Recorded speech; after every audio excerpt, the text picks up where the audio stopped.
दोस्तों आपको पता होगा कि आजकल पेट्रोल डीजल की रेटें काफी ज्यादा बढ़ रही है और काफी समय से मतलब पेट्रोल डीजल जो है जीएसटी में आने को लेकर भी बातचीत चल रही है हमारे देश में। और इसी बीच आज पेट्रोलियम मंत्री ने पेट्रोल डीजल की बढ़ती कीमतों को लेकर लोकसभा में आज कुछ बयान दिया और कुछ खास बातें बताई। तो आइए जानते हैं कि लोकसभा में आज पेट्रोल डीजल की रेटों पर क्या चर्चा हुई। केंद्रीय मंत्री हरदीप सिंह पुरी ने सोमवार को कहा कि पेट्रोल डीजल की कीमतों का निर्धारण वैश्विक बाजार में चल रहे रेट के आधार पर किया जाता है। देश में जो मतलब अभी ईंधन की कीमतें बढ़ रही है ना, इसको लेकर लोकसभा में अपनी ब्रीफिंग के दौरान केंद्रीय पेट्रोलियम और प्राकृतिक गैस मंत्री पुरी जी बताते हैं कि भारत अपनी ईंधन की कुल जरूरतों का करीब 85% दूसरे देशों से आयात करता है। यानी कि हमारे देश में जो पेट्रोल डीजल खपत होता है ना, उसका लगभग 85% तो बाहर से मंगाते हैं हम। और वैश्विक बाजार में कीमतों का निर्धारण तेल का आयात, उत्पादन और निर्यात करने वाले देश करते हैं। पेट्रोलियम मंत्री ये भी कहते हैं कि 2010 में यूपीए सरकार द्वारा सेक्टर में किए गए डी रेगुलेशन के आधार पर भारत में पेट्रोलियम पदार्थों की कीमतों का निर्धारण किया जाता है। उन्होंने कहा कि मौजूदा समय में कीमतों का निर्धारण वैश्विक बाजार की कीमतों के आधार पर किया जाता है। आज के समय 85% जो पेट्रोलियम प्रोडक्ट्स हैं वो भारत जब बाहर से मंगा रहा है। और ऐसे में ये होता है कि अगर 1 लीटर पेट्रोल की लैंडिंग कॉस्ट 40 रुपए बैठती है ना, तो पेट्रोलियम कंपनियों को 4 रुपए का मुनाफा होता है। वहीं पेट्रोल और डीजल को जीएसटी में लाने के दायरे को लेकर जब बात हुई और हमारे देश के पेट्रोलियम मंत्री से पूछा गया, तो उन्होंने कहा कि इस बात पर जीएसटी काउंसिल को ही फैसला लेना है। केंद्रीय मंत्री ने कहा कि केंद्र सरकार पेट्रोल पर 32 रुपए प्रति लीटर का एक्साइज टैक्स लेती है। राज्य सरकारें भी 39% तक के टैक्स वसूलती है।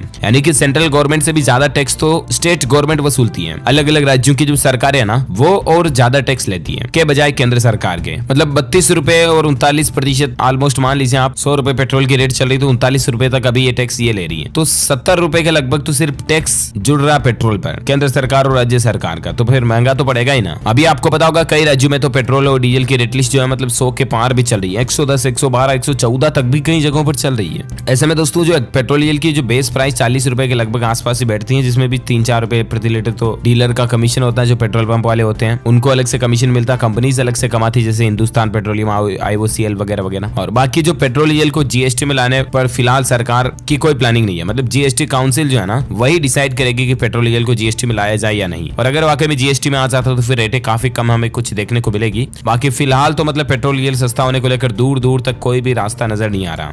हाँ, हालांकि सरकार जो है दोस्तों वो एथेनॉल वगैरह और गन्ने की खेती से एथेनॉल बना करके सरकार मतलब डीजल में उसको मिलाना चाहती है, ताकि पेट्रोल डीजल की जो बेस प्राइस है वो 60-65 तक पहुंच जाए। देखते हैं आखिर ये कब तक इंप्लीमेंट होता है। 2022